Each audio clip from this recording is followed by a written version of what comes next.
pushing up. Of course, Abasawo, we are pushing up new. But I had ignored Zenga Nkurabukozi, but Kati insulin body yange edda lulimu nga nina energy nga asobola okufightinga all the sugars in body and so on, na stabilizing naye kakati kiba ki amaanyi gaba gakendeddemu nga geetagamu some help like amaddagala or something like that. So get or make nze kubuulira exactly what it was specifically, but basically that is what it was.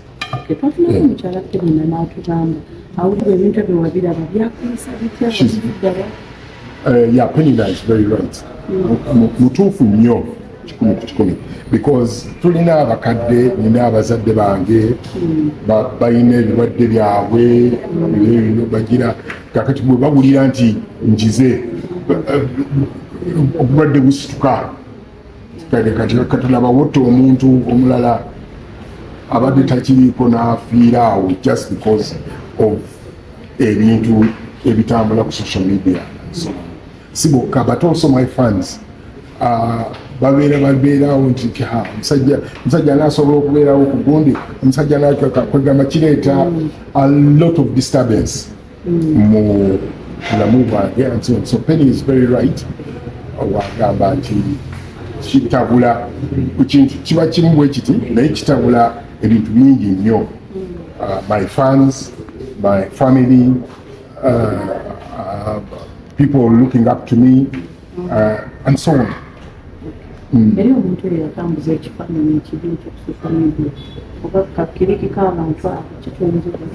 No, changes of Gamati.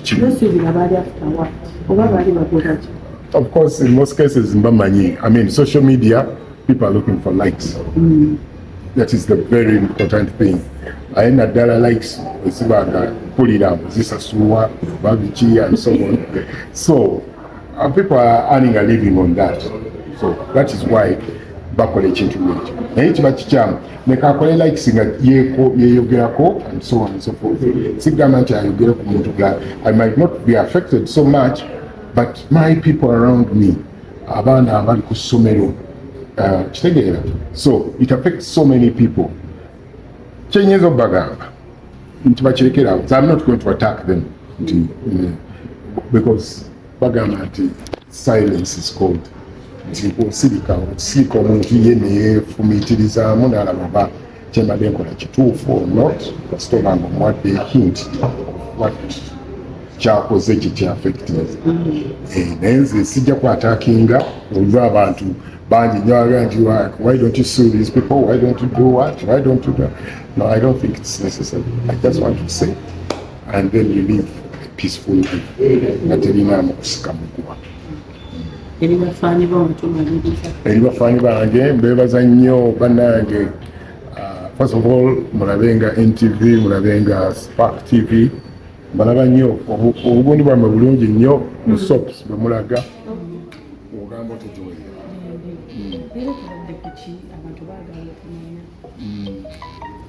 Tuli tugenda tubadde tubanjulira ekipya kitubaleetera ekigenda okututwala okuviira ddala nga 22 Friday nejja okututwalira ddala mu Easter season yonna wemuzannyo gwaffe omupya Gregarious. Muzannyo tutaddemu ebirungo bingi nnyo tugulowozezaako nnyo gwe muzannyo gwe tutaddemu emotions nyingi nnyo abantu ze bajja okuyitamu ezikaabya, ezewuunyisa, ezisanyusa, ezijjako stress ate zisomesa. Kugamba tutaddemu ebirungo bingi nnyo tulowooza nti abantu bajja kubyagala ate kisa family play gwe muzannyo guteesittaza oba okutya nti ndina omwana so byonna tubitadde into consideration nga tukukola omuzannyo.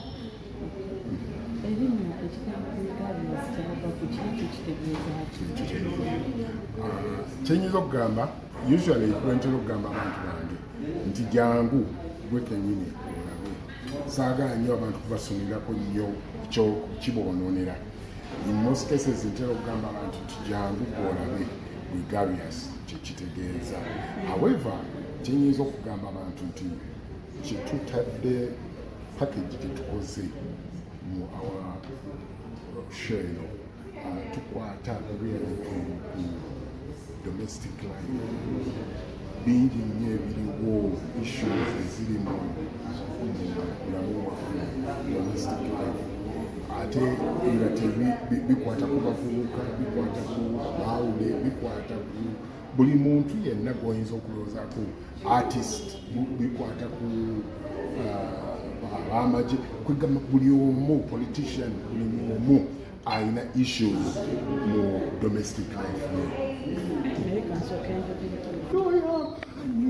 nga bwondaba ngenda kubeeramu nnyo ddala era mbaddemu mu rehearsals nga tukuteekateeka era ekyo kyo temukyeraliikirira. Mbeebaza munsabidde esaala zammwe zinyambye nenzirawo nga bwendire original osa origin. Okay, twakoma okuba nawe ng'olina embeera gy'oyitamu etaali ennungi ey'obulwadde abantu nga bagala kati oli otyo oli mu mbeera ki abasawo bo boogera ki? Kyenyinza okugamba first of all mbeebaza nti mubadde munsabidde omusajja whoever was exaggerating things ku social media yakola bubi naye oluusi ekibi kivaamu ekirungi nti abantu babadde bongera okunsabira kugamba nga banteeka mu prayer request zaabwe naki because of that. So kakati nzizeewo kyenyinza okukakasa nti nzizeewo and I'm ready okuperformingira abantu bange gregarious nga ndi mulamu ddala. Ogenze n'ogamba omuntu abadde exaggerating tasinga okuteekako for RIP nti nfudde omulala agamba nti ali mu ICU ali bubi nnyo fighting for his life in ICU. Yes, I was there for 2 days. That was way back. But it's not that serious now. It is okay. I've had your prayers. So people should not worry at all. And it is just, it is just, we're aging. Kati vigor generalina during my teenage. Kati mbasi kyagiri nnyo beegenda ekendeera. So mbasi sobola kukola ki? Mbasi sobola mba nina okukendeezaako katono nnyo naye nga still moving on. Kyekyoka just kwetereezaamu okwo katono nnyo. Si bwe bulwadde obuli awo bweraliikiriza nti kiyansobola. It's just nature. Nature, you're going from one step to another, from one floor to another floor. Kati eyo buli lwogenda from one floor to another floor wabaawo ekinafuwamu akatono. Naye kati naye abasawo bakizaawo ne wabaawo solution ate noddawo naye n'omanya nti kakati nkola kukoma wano nkola kukoma wano. Okay, bulwadde ki specifically bwetunyunyudde basawo bwe badiagnosis? Anti ekyo kakati ate kyo mumanye nti obunafu kati waliwo ebintu ebicreatingwanga oba enzymes oba biki ebyo birina okucreatingwa mu mubiri gwaffe. Kakati olw'okuba nti we're keeping on growing waliwo gundi ebintu resistance gundi eba egenda ekendeeramuko kati eba erina okuba kuddibwamu okufuna eddagala erisobola okugizaawo nga bwe yali edda mbi. So I don't think I'll be so much specific. batugambako okusukaali puresha bintu bwe bityo Joweria nange otankuula ebintu. Yes, of course. Kati okay, ka pressure kabaddemu. Okay. Ka pressure kabaddemu ne ko yagadde kakati kubuulire. Ne ka sukaali nako kabaddemu kyeweri. So beagenda maybe pushing her up.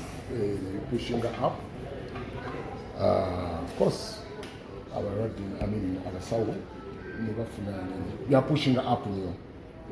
I had ignored Zenga Nkulabukozi, but kati insulin body yange edda lulimu nga nina energy nga asobola fighting all the sugars in the body and so on, stabilizing. Naye kakati kiba ki amaanyi gaba gakendeddemu nga geetagamu some help like omaddagala or something like that. So get okay or making nze nkubuulire exactly what it was specifically, but basically that is what it was. Okay, twafunako omukyala Penina n'atugamba awulira ebintu ebyo wabiraba byakuyisa bitya wabiddawa. Yeah, Penina is very right. Mutuufu nnyo 100% because tulina abakadde, nina abazadde bange balina ebirwadde byabwe bagira kakati bwe bawulira nti njize obulwadde busituka katulaba wotta omuntu omulala abadde takiriiko n'afiira awo just because of ebintu ebitambula ku social media and so on. Si bokka but also my fans babeerawo nti omusajja n'asobola okubeerawo ku gundi, omusajja kwegamba kireeta a lot of disturbance mu bulamu bwange and so on. So Penny is very right wagamba nti kitabula ekintu kiba kimu bwe kiti naye kitabula ebintu bingi nnyo. My fans, my family, people looking up to me and so on. Eri omuntu oyo atambuza ekifaananyi ekibi ekyo ku social media oba kakirikiko abantu abo kikyonyinza okugamba? No, kyenyinza okugamba nti kibi. Besuubira baali afterward oba baali bagoba ki? Of course, in most cases, social media, people are looking for likes. That is the very important thing. I end up dollar likes, pull it down, this is Suwa, Babichi, and so on. So, people are earning a living on that. So, that is why bakola ekintu ekyo. Naye kiba kikyamu. Nekakole likes nga yeeyogerako and so on and so forth. Sigamba nti ayogere ku muntu bulala. I might not be affected so much, but my people around me, abaana abali ku ssomero, kitegeera. So it affects so many people. Kyenyinza obbagamba nti bakirekerawo. I'm not going to attack them because bagamba nti silence is cold. Nti osirika omuntu ye neyeefumiitirizaamu n'alaba oba kyembadde nkola kituufu or not, kasita obanga omuwadde hint of what kyakoze kyekyafectinga. Naye nze sijja kwataakinga olwa abantu bangi nyaga nti why don't you sue these people, why don't you do what, why don't you do. No, I don't think it's necessary. I just want to say and then we live a peaceful life nga terinamu kusika muguwa. Eri bafaani bange mbeebaza nnyo bannange. First of all, mulabenga NTV, mulabenga Spark TV, mbalaba nnyo obugundi bwammwe bulungi nnyo mu soaps bwe mulaga bubeerako nnyo. Then at the same time mbeebaza olw'okuweereza obulungi. Kati neebaza all my fans, mwebale nnyo kunsabira. Nafuna amasimu 10 era I'm sorry for abo besaasobola kukwata because abasawo baali bangambye ngira ndekerawo okukwata ku masimu and so on because stress and gundi pushing up pressure and spread and so on. So baali baganye okukikola so besaakwata naye wendi nnyo mujje mundabe mu Gregorius. Gregorius is a play that we're going through again to taking throughout Easter season, and I guess we're going to have a lovely time with you people over these weekends that we're going to